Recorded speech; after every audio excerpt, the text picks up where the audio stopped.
Hello வணக்கம். நம்ம வாழ்க்கையில் எல்லா நாளுமே கஷ்டங்கள் இருக்காது, எல்லா நாளுமே சந்தோஷங்களும் இருக்காது, ரைட்டா? ஸோ கஷ்டங்கள் வரும்போது நம்ம மெயினாக சில 4 பாயிண்ட்ஸ் ஞாபகம் வச்சுக்கணும், ரைட்டா? ஒரு தோல்வி வந்தாலோ, படிக்கிற ஸ்டூடெண்ட்ஸோ இல்லை பிஸ்னஸ்லேயோ தோல்வியோ இல்லைன்னா ஏதான கஷ்டங்கள் வந்ததுன்னா, நம்பர் 1 நம்மளை சுற்றில இருக்கிற நெகட்டிவ் பீப்புளை ஃபஸ்ட்டு கட் பண்ணிவிடுங்க, ரைட்டா? அவங்கக்கிட்டேருந்து நம்ம விலகிடணும். அப்போ தான் நம்மளுடைய எனர்ஜி எல்லாம் அவங்க ட்ரெயின் பண்ணாமல் இருப்பாங்க, நம்மளை டிப்ரெஸ் பண்ணாமல் இருப்பாங்க. அடுத்தது, நடந்து போனதையே நினச்சி கவலைப்பட்டுக்கிட்டே இருந்தீங்கன்னாக்க டிப்ரெஷனில் தான் போவீங்க. அதனால் நடந்து போனதை பற்றி கவலைப்படாதீங்க, அதை பற்றி மறக்கிறதுக்கு ட்ரை பண்ணுங்கள், பிரெயின்லேருந்து டெலீட் பண்ணிவிடுங்க, ரைட்டா? அடுத்தது, இப்போ நடக்க போகிறதுல கான்சென்ட்ரேட் பண்ணுங்கள்.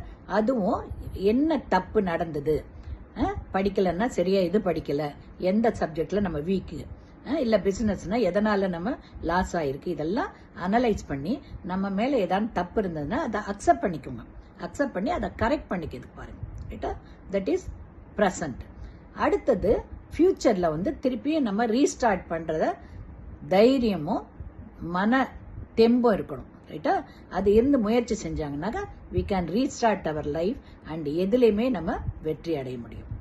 இந்த 4 பாயிண்ட்ஸையும் ஞாபகம் வச்சுக்கிட்டீங்கன்னாக்கா எந்த கஷ்டத்துலேருந்தும் நீங்கள் ஓவர் கம் பண்ண முடியும், டிப்ரெஷனுக்கு போகக்கூடாது, ரைட்டுங்களா?